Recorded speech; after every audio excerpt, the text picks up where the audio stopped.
What does it mean to be called crazy in a crazy world? Listen to Madness Radio, Voices and Visions from Outside Mental Health, sponsored by peer-run support communities Freedom Center, the Icarus Project, and Portland Hearing Voices.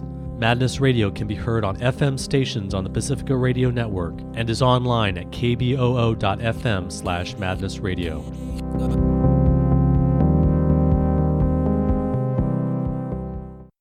Thanks for joining us today on Madness Radio. This is your host, Will Hall. Today, my guest is David Webb. David is the first PhD scholar who wrote his PhD on suicide, and he himself is a survivor of a suicide attempt. David is the author of the book Thinking About Suicide, Contemplating and Comprehending the Urge to Die, and he is the international representative for the Australian Federation of Disability Organizations and lives in Melbourne, Australia. So thank you for joining us today on Madness Radio, David Webb. Hi, Will. Thanks.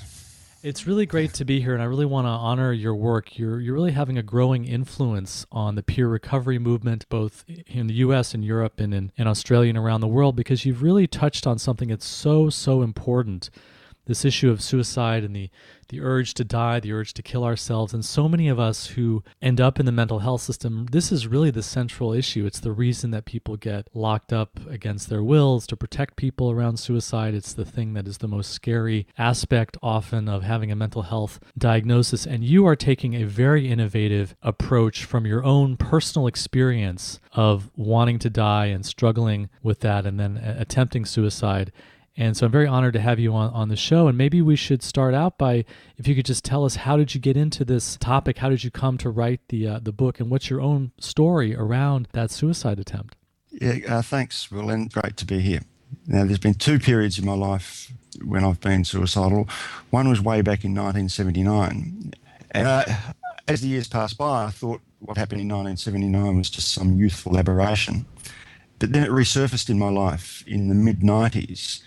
What I now call my 4 years of madness. I'm fairly typical. I self-medicated with illegal drugs. I was locked up just the once, and I really felt like I tried hard, really hard, to sort out whatever it was, and nothing worked.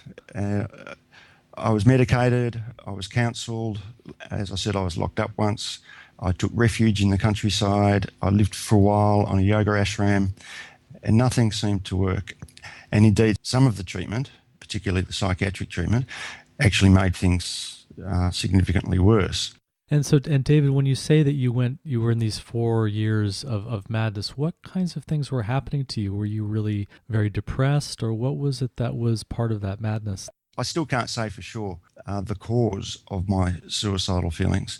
For me, the trigger on both occasions, back in 79 and in 95, was the breakup of a very significant relationship. In the book, I try to explore the deeper causes of it, and the best I've sort of come up with is that I felt like I've lived my life with these deep feelings of sadness within me.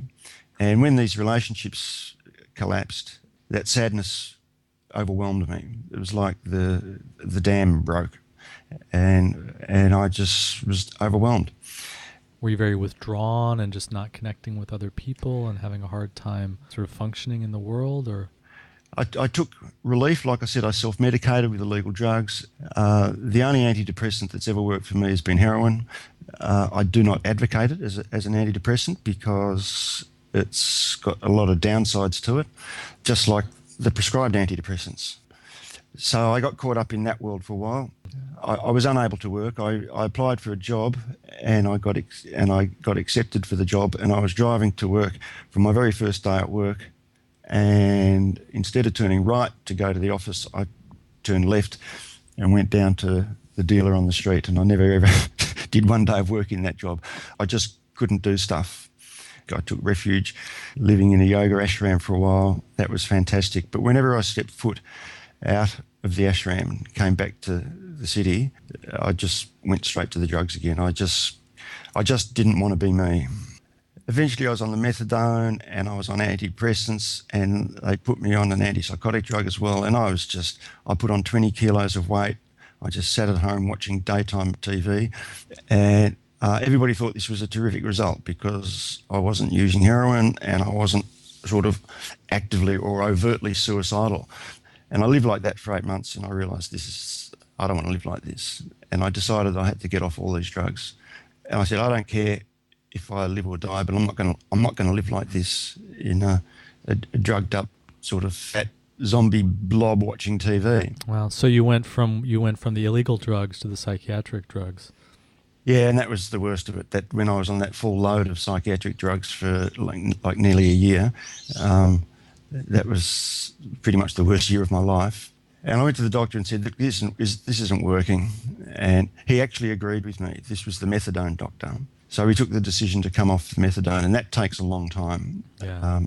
It took like 3 months, over 3 months, which I found out later was actually a very rapid detox from the methadone. Well, methadone is actually more addictive than heroin itself. It's more difficult to come off. Is that right? Yeah, look, the word on the street is that you don't get off methadone without using some heroin to cushion the fall. And I was no exception. But I only took it. It was just at the very end of the methadone detox that I resorted to the heroin again, and that's the last time I've used heroin. That was back in '99. But while I was detoxing off the methadone, it was the Zyprexa that I specifically didn't want to be taking. That's the antipsychotic drug. I started forgetting to take it, sort of deliberately forgetting to take it. And I remember very clearly one day I went to take another Zyprexa and I put the tablet to my lips and I said, no, I just can't do it. And I've never taken that again. When I finally got off the methadone and it completed the rather agonising withdrawals from the methadones, the doctor then said to me, well, do you still want to get off the other drugs? And I told him, I haven't taken those other drugs for over a month. And he wasn't very happy with me. He thought that was a dangerous thing to do. And what I've learnt about these drugs since, it was a dangerous thing to do. But any of the psychiatric drugs, the prescribed psychiatric drugs, you really should never cold turkey from them. It's just got all sorts of risks. If people are taking those drugs and they want to go off them, it really needs to be done in a careful, supervised way, preferably by a sympathetic doctor that understands and respects your desire to get off those drugs and will assist you to get off them with a minimum of risk. Whereas I just took the decision and, look, I may have had some nasty withdrawal symptoms from those drugs, but they were lost in the cloud of withdrawal symptoms from the methadone. During that 4 years, there was all sorts of embarrassing suicidal gestures, I might call them now. But there's 2 serious attempts that put me into hospital, both of which I don't know why they didn't work. But you see, there's many myths with suicide, and people say, surely it can't be that difficult to kill yourself. And look, I was one of those people, I just wanted to go to sleep and not wake up. I'm not a violent person. I'm not a brave person. I tried a couple of times to jump off a high place and I just couldn't push myself over the edge. I don't know anything about guns. I wouldn't know where to get one. I wouldn't know how to fire one. But even if I did, I doubt if I would have used them. I don't know. So for me, it was very much, I just wanted to take a drug and not wake up. And drugs are the least reliable form of suicide. But there were a couple of serious ones that put me into hospital. The last serious suicide attempt was in fact shortly after I detoxed from all those drugs. I was off the drugs, but I was still very unwell. I mean, I was physically unwell, but I was emotionally and I would say spiritually just exhausted.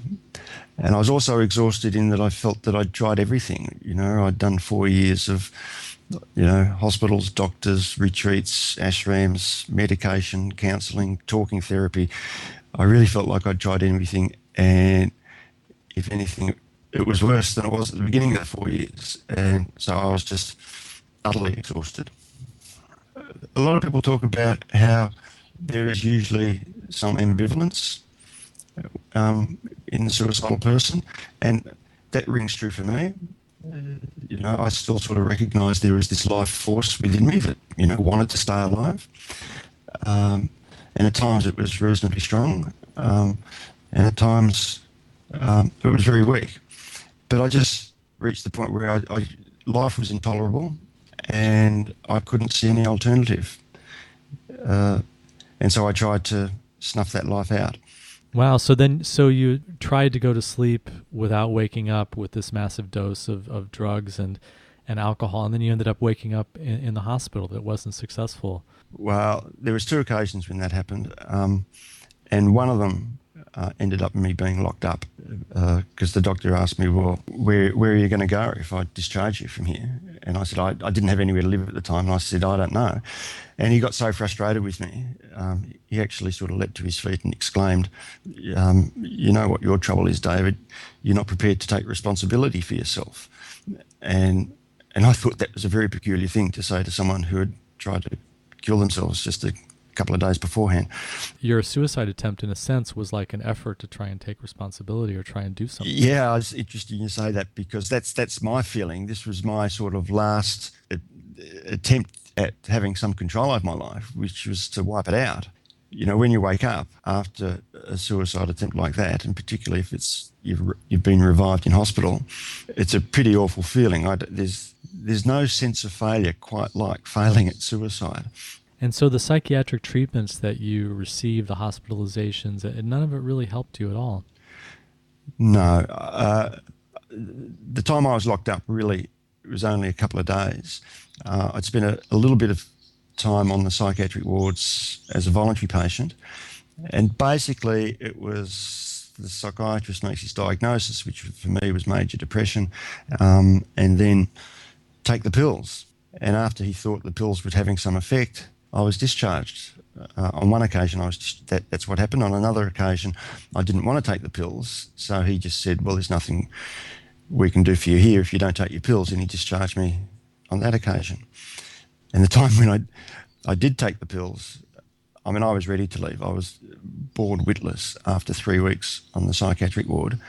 It's dumbfounding, really, how incredibly dull and lifeless and boring and empty the psychiatric wards are. I mean, I sort of fled the psychiatric ward. I was afraid I might go mad there.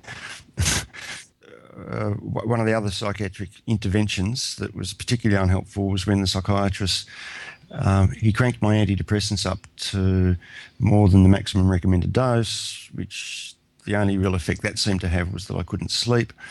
So then he decided to add an antipsychotic to my drug mix, and the one he chose was Zyprexa. I now know that what he told me in order to get me to take the antipsychotic was a lie, basically. He tricked me, he deceived me into agreeing to take this drug. What did he say that was deceptive? He said that this drug would act as like a catalyst to boost the serotonin effect of the antidepressant. Plus, of course, it would have a sedative effect, so hopefully I might be able to get some sleep. It's funny, here we have and so when I agreed to take it, he got on the phone and got the authorisation for me to get the drug. And I heard him speaking to the people down the phone, and at one stage he gave them all my details, and at one stage he said schizophrenia. And when he got off the phone, I said, what was that when you said schizophrenia? And he said, well, this drug is really approved for the treatment of schizophrenia. And I said, but doc, I haven't got schizophrenia, have I? He said, no, not at all. So why did you say schizophrenia to the PBS people? He said, sometimes best to tell them what they expect to hear. That was just what he said in order to get them to approve the medication. Wow. You know, he deceived me, he deceived the authorities in order to put me on this drug, which I now know why he wanted me on the drug. It's a drug to subdue me. You know, people who've taken them refer to them as zombie drugs, and that was my experience of them. They're the drugs that switch you off. Look, in the end, what really sort of set me free, or we can use the word recovery if you like, was what I now call spiritual self-inquiry. Around about the middle of 1999, it was sort of like there's all these jigsaw pieces on the table, and they're slowly jiggling into place. And around the middle of the year, the last piece of the jigsaw jiggled into place. And the spiritual self-inquiry that came to mean so much for me, it is within the tradition of yoga, but it's not a yoga practice. Look, I elaborated in the book. It's called the Yoga of Self-Inquiry, and it asks the question, who am I? And then says You cannot find the answer to that question in or by the mind. The answer to that question is to be found in the silence of a quiet mind, which is really nothing more than what all the great meditation traditions are saying, if you look at them. I'd been attending to this spiritual self-inquiry for probably a year or more, thinking about it and reading about it. With the typical Western educated mind, I was struggling with it. I thought, that's too easy, or it doesn't make sense, or trying to find some flaw in it. But somehow, bit by bit, all the pieces came together. And I think one of the factors was the exhaustion that I talked about before, that I just felt there was absolutely nowhere else to go. And another factor was I even felt that I wasn't allowed to die. Now, I don't want to overstate that, because it sounds like there's some sort of higher power that's not allowing it. That's not what I mean at all. I just felt that I was such a complete and utter misfit that I couldn't even kill myself. And I really felt, particularly after 4 years of trying everything that I felt I could, I just had nowhere else to go. I wasn't even permitted to die. And so finally, look, to me, it's a wonderful and beautiful word, which is to surrender. And I surrendered to the silence within me, the silence of the empty space in which the mind comes and goes.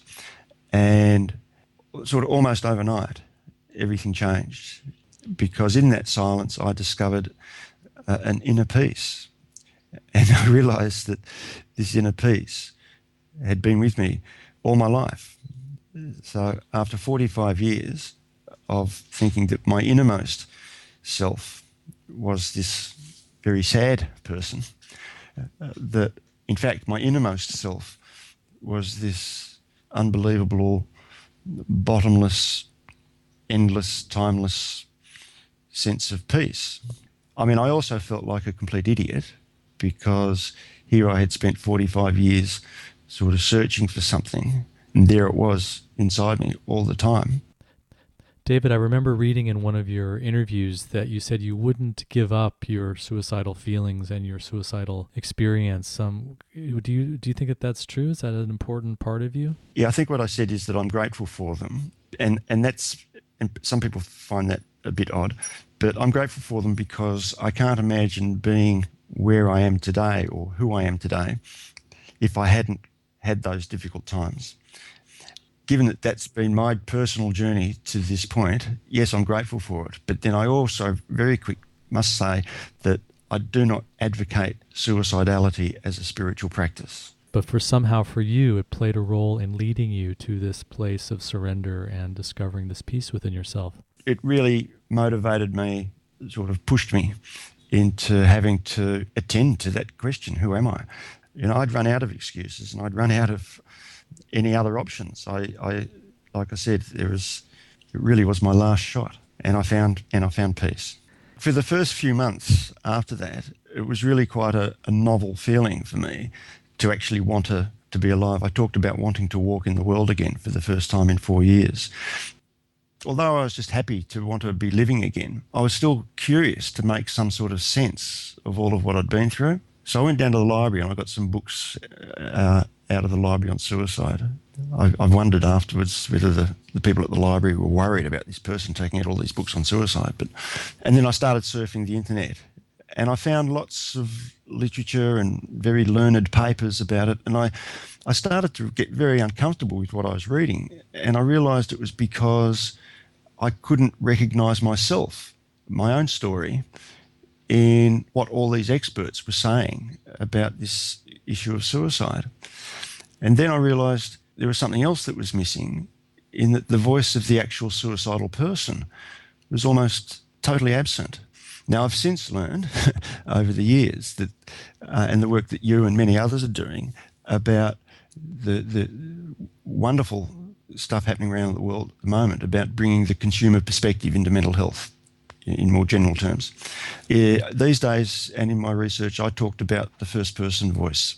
So this is the first-person knowledge, the expertise of those who know about something. In my case, it was suicidal feelings, through having lived those experiences.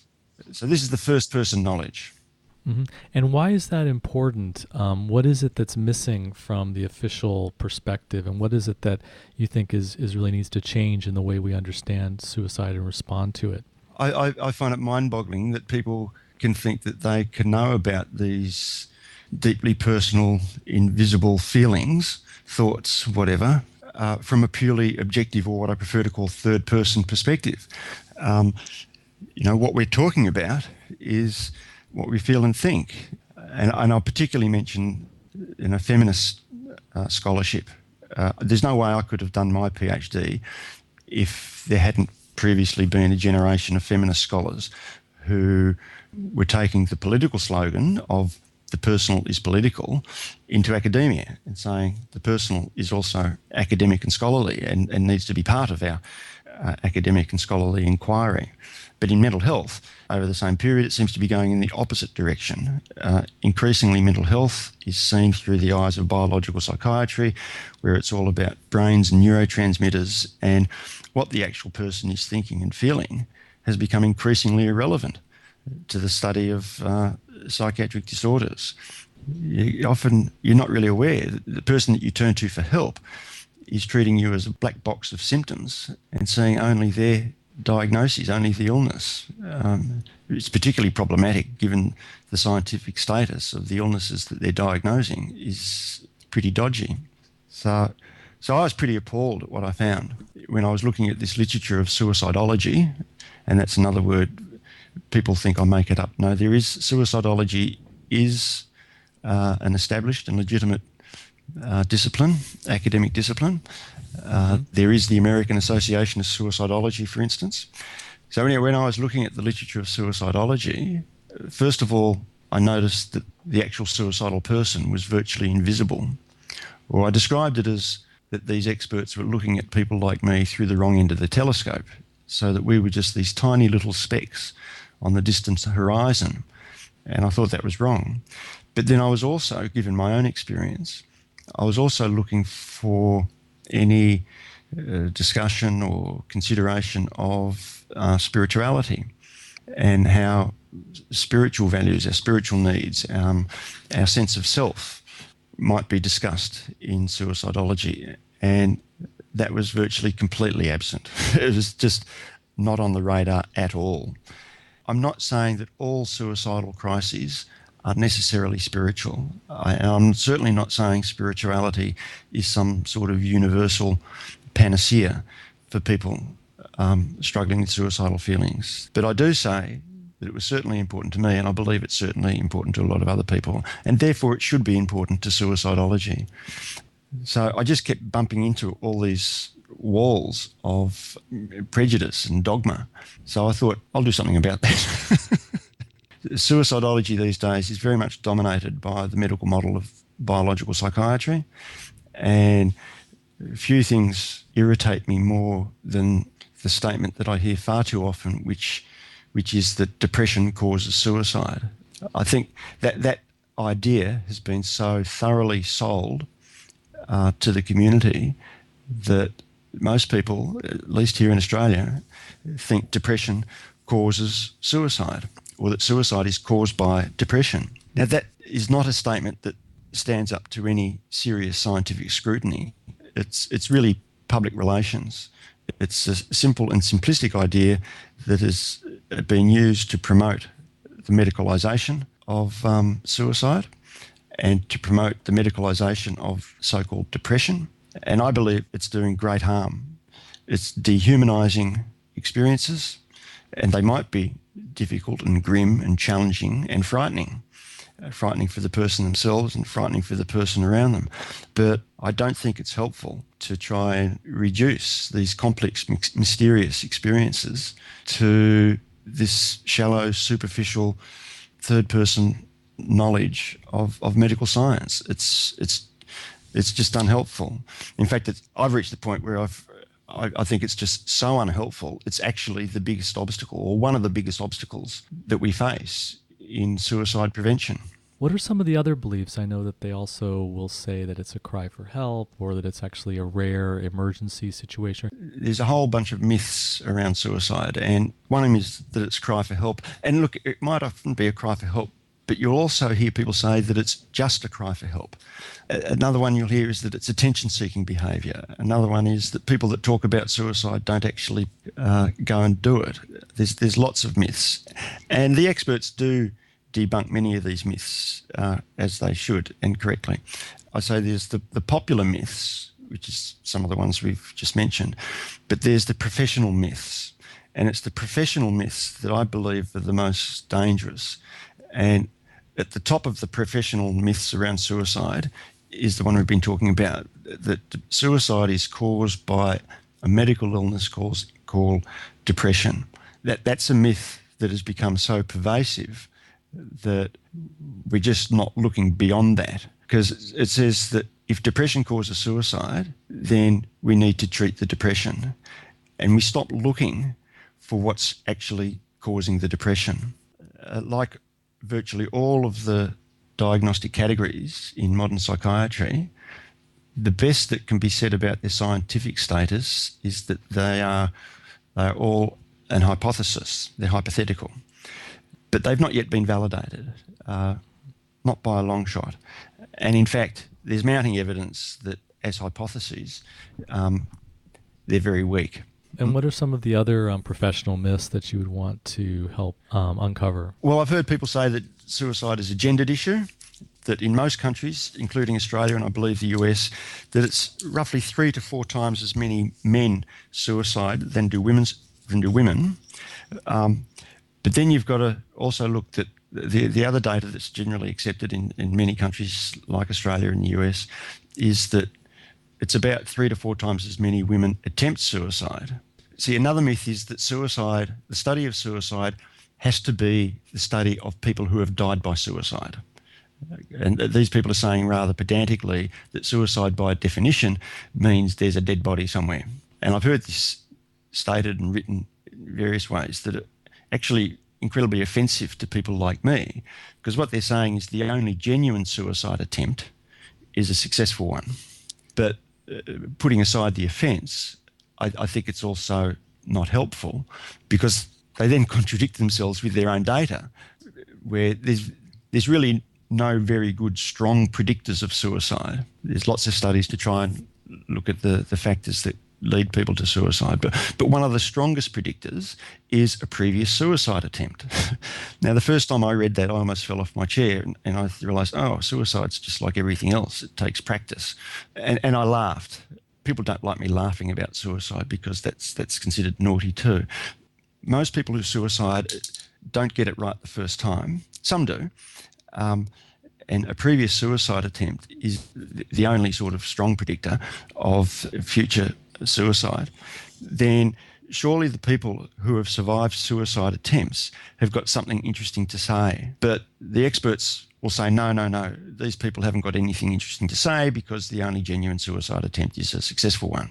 And just help us with what are some of the other myths? Because I know that you're also trying to address the fact that suicidal feelings are actually a lot more common, that they're not necessarily something that needs to be seen as this extreme symptom of a disease that has to be focused on and treated in an urgent emergency way. I did a little calculation for an article I wrote a while back. Then I figured somewhere between 2 and 5 million people in Australia have very seriously considered killing themselves. Now, that's a huge number of people. I mean, that's between 10 and 25% of the population have their own first-person knowledge of feeling suicidal. That's a huge wealth of knowledge that is just not being tapped into at all. You know, we need to stop pretending that it's this rare thing and that it's this sort of aberration. It's very, very common. And I think we really need to regard it as a very common, natural, normal, acceptable part of many people's lives. And I go further for those who are actively suicidal. And in some ways, this is almost the most heretical thing that I say, and I know it does upset some people, but I encourage suicidal people to respect their feelings, indeed to honour them as special and meaningful and significant, for the very simple reason is that they are special, meaningful and significant.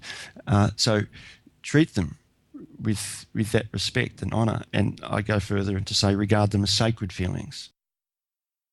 If you're just tuning in, this is Madness Radio, and we're speaking with David Webb. He is the first PhD scholar who's written a PhD on suicide who has himself survived a suicide attempt. He's the author of Thinking About Suicide, Contemplating and Comprehending the Urge to Die, and is the international representative of the Australian Federation of Disability Organisations. So we need to not suppress these feelings, but also not to indulge them. And that can be a bit of a tightrope to walk. But I say somewhere between suppressing and indulging, there is a space where you can just be with these feelings.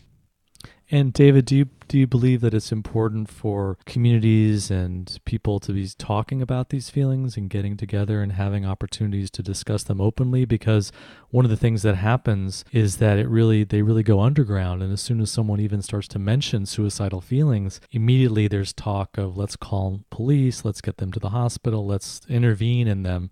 Yeah, the myths and prejudices that we were talking about just before, most of them carry with them lots of negative judgment. And suicidal people know this. We're acutely aware that if we share our suicidal feelings with someone, that they might respond with these very heavy negative judgments. So what we do is we might throw out these little clues, these signals, and to test how people might react. And if they react in the way that many people do with the negative judgments, we back off and we go underground, which I think is toxic. That makes things worse. There's good reasons why we go underground. One is, none of us like to be judged negatively in that way, but also you run the risk of getting locked up. And so this is where it really does become a significant issue for our mental health system.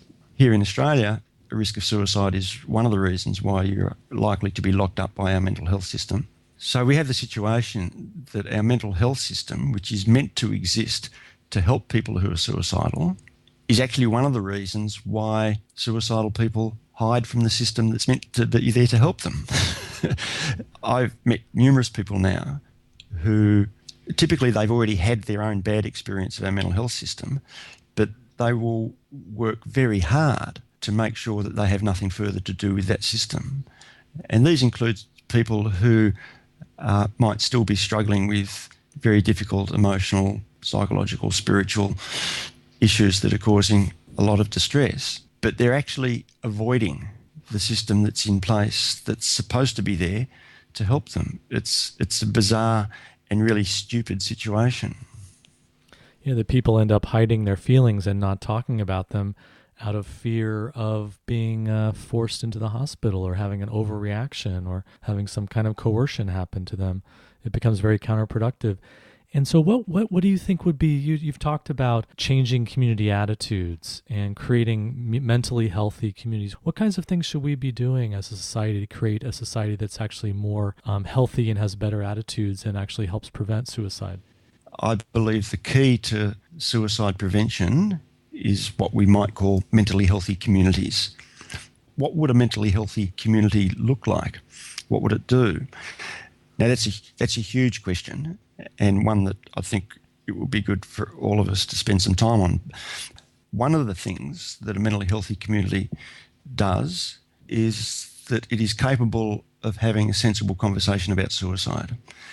I live in a community that is not capable of having a sensible conversation about suicide. All of the fears and prejudices just kick in immediately, really powerfully, and we don't do it. We prefer to stay silent. There's this toxic taboo. But there are just a few examples of people who are daring to talk about it in an open and honest kind of way, and that's the real key for suicide prevention. And it's got nothing to do with our mental health system or our mental health laws or medical treatment. It's about a community that is sufficiently grown up that it can talk sensibly about this issue that's widespread throughout society. If you think about it, if someone's feeling suicidal and they live in a community that they have witnessed talking sensibly about it, then hopefully before those suicidal feelings get, too strong, too overwhelming, they might feel safe to talk about what they're feeling with people in their community. Now, whether it's their family or their workplace or the church or, the social groups that they mix with, doesn't really matter. But to be able to share these feelings with someone else and feel safe in doing so, I really believe is the key to reducing the suicide toll. And what would you say to someone who might argue, well, look, you can't just talk about suicide openly. That's going to trigger people to commit suicide, or that's going to plant the idea of suicide in people's minds? Because that's a really common belief, that we just can't talk about this, that if it comes up, we just have to evaluate the person for their risk factor and then get them to the hospital. And beyond that, we just shouldn't talk about. What would you say to that person who would say that actually this is going to be counterproductive, talking about it? Well, the first thing that has to be said is that the statement that talking about suicide can make someone suicidal is just bizarre. I mean, talking about jumping off a cliff doesn't make me want to jump off a cliff. I think what you're referring to, there is a legitimate fear around what's sometimes called copycat suicides and things like that, but it's very exaggerated. Sure, copycat suicides do occur, and we need to be alert to that and be able to respond to that. Again, a mentally healthy community would have strategies for minimising the risk of copycat suicides, for instance, when a high-profile person suicides.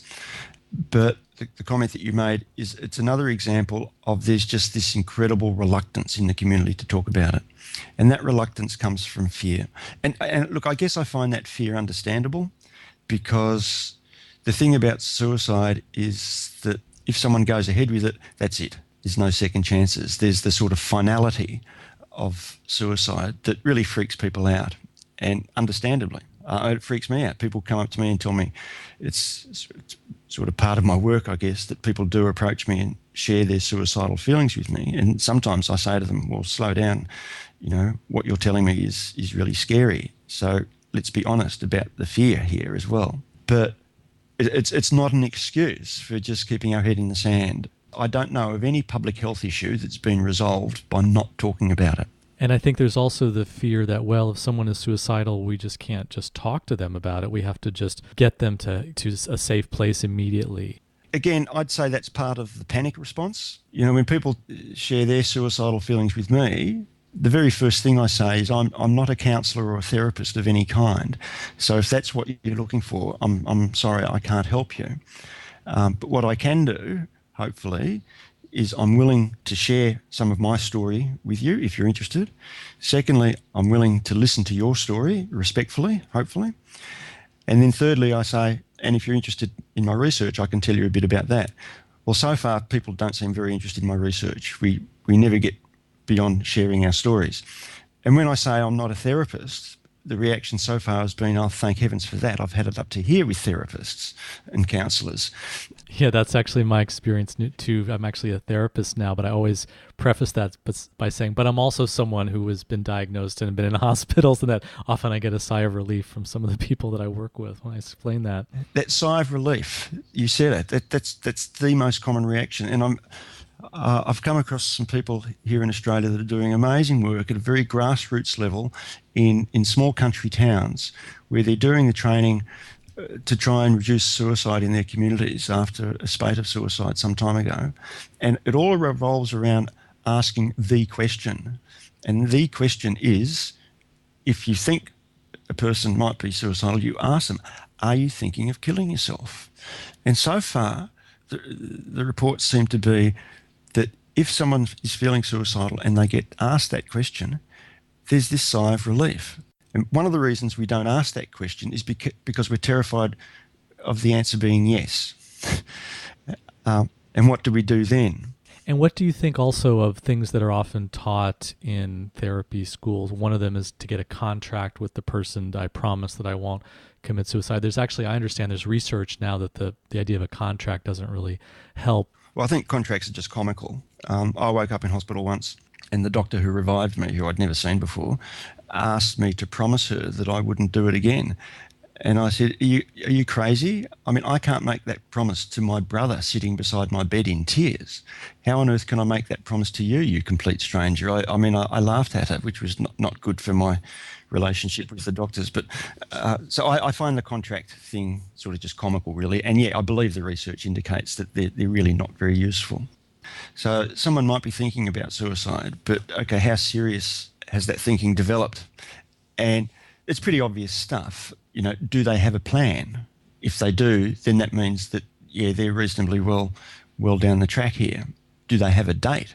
If they've got a date set for when they're going to do it, then, okay, they're seriously well down the path.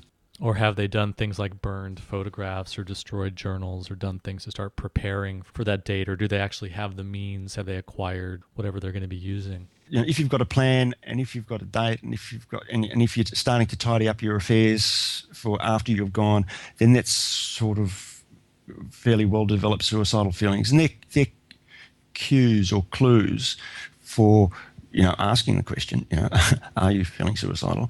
But earlier on, there's things like, if people are saying things like, I sometimes think my family would be better off without me, or my husband or my wife, or the world would be better off without me, or I actually think a lot of this is really common sense. If you hear someone saying things that make you wonder whether they might be thinking of suicide, then there's at least a chance that they are. And you can maybe ask some questions before asking the big question, which is, are you feeling suicidal? But see, I think the professionalisation of sort of everything these days is disempowering us. We hand over to the experts, we hand over to the professionals, and I say we've got to reclaim our personal power, both as individuals and communities, and that we can't pass the buck on this to the experts because it's not working.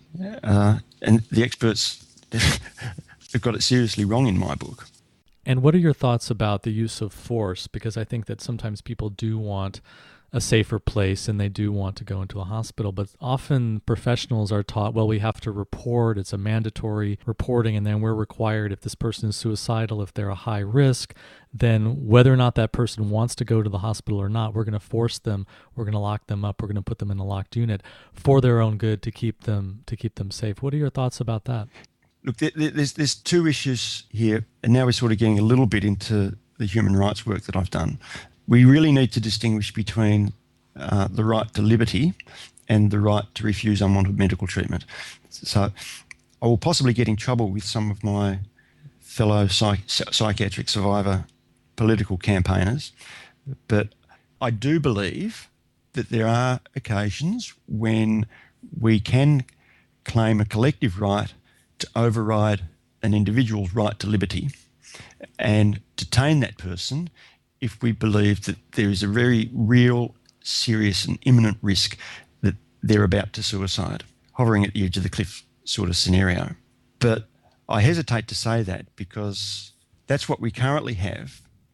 But when we detain them, we take them to a psychiatric ward, and that's completely unacceptable. I say if we are going to claim the collective right to deprive them of their right to liberty, then we take upon ourselves the obligation to detain them to a place of safety. If we're not prepared to take on that obligation, then we shouldn't be detaining them. We cannot detain someone, apprehend them, deprive them of their liberty, and then take them to a place that's unsafe. Like a psychiatric ward. Our psychiatric wards are seriously unsafe places. And the main reason they're unsafe is because you will most likely get medical treatment against your wishes. So although I can see circumstances where we might detain people, not because of a medical diagnosis, because of what their actual behaviour at the time, that's an important distinction. It's not because of any medical diagnosis. I can see occasions when we might do that. I do not know of any occasion when psychiatric treatment can legitimately be forced upon a person against their wishes. To me, psychiatric force is assault, and I'm still looking for somebody to explain to me how assaulting a suicidal person is meant to help them. To detain someone to a safe place, as I've just described, we have no laws that really accommodate that, apart from our mental health laws, and they're a disaster because this is why I said we need to separate detention from treatment, from forced treatment. Detention under rare and extreme and very clear circumstances, I would argue, could be justified. But involuntary psychiatric treatment can never be justified. And who might make that assessment about whether it's justified? I mean, on behalf of the community, you would argue that it wouldn't be a medical professional or a psychiatrist. It would be. No, look, I'm really talking about pretty rare and extreme cases. I mentioned the person hovering at the edge of the cliff.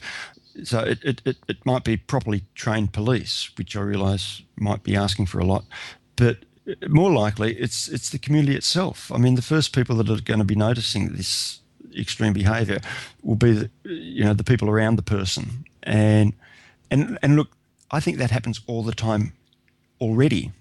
I was just thinking that. I mean, I think there's often cases where people will grab someone or hold them down or hold them back or pull away pills or pull away a gun from them or or break down their door and do things that are very intrusive. Absolutely, or take their car keys off them, or all sorts of things.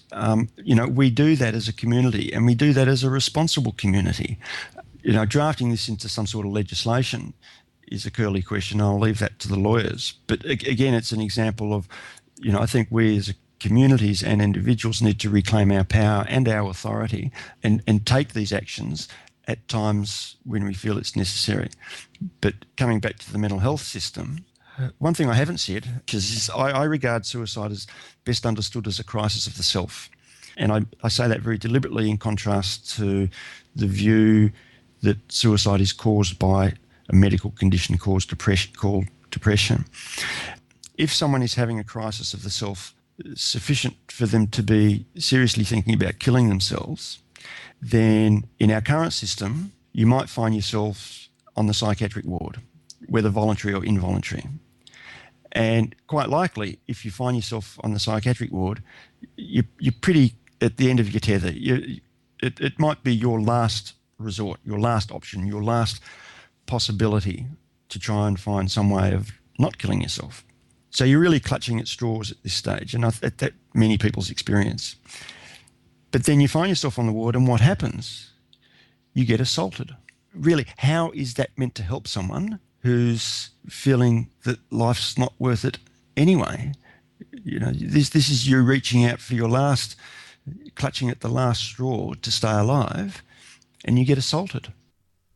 Yeah, you're often at your most vulnerable, your most fragile, your most needing human connection, and then you're put in this very dehumanizing, sterile environment that's based on control and based on intervening in people and as you say, assaulting them. And if you say, no, I don't want to take that drug, then it will be forced into your body.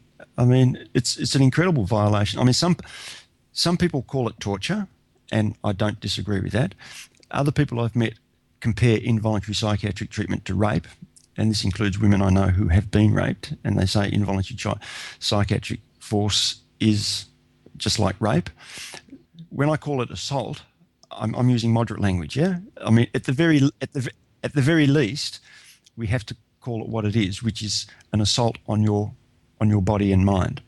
And I can't think of anything less helpful to inflict on a person who's feeling suicidal. David, we are just about out of time. Can you give listeners your contact information and also remind us the name of your book? The book is called Thinking About Suicide, and there is a companion website to the book which is called thinkingaboutssuicide.org. And I'm thinking about building a website called Talking About Suicide, where people can actually join in with a conversation, because what my work calls for more than anything else is a broad, ongoing community conversation about suicide in the way that we've talked about. David Webb, thank you for joining us on Madness Radio. Thanks, Will. It's been great. You've been listening to an interview with David Webb. He is the first PhD who has written his dissertation on suicide by someone who's survived a suicide attempt. He's the author of Thinking About Suicide, Contemplating and Comprehending the Urge to Die, and he's the international representative for the Australian Federation of Disability Organizations and lives in Melbourne, Australia. That's all the time we have on Madness Radio. Thanks for tuning in.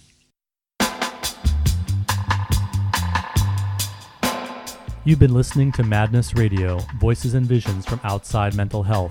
Madness Radio is co-sponsored by peer-run support communities Freedom Center, The Icarus Project, and Portland Hearing Voices. Hosted by Will Hall, music producer is John Rice, with technical assistance from Jeremy Lantzman. Listen to our internet stream, podcasts, and show archives at madnessradio.net.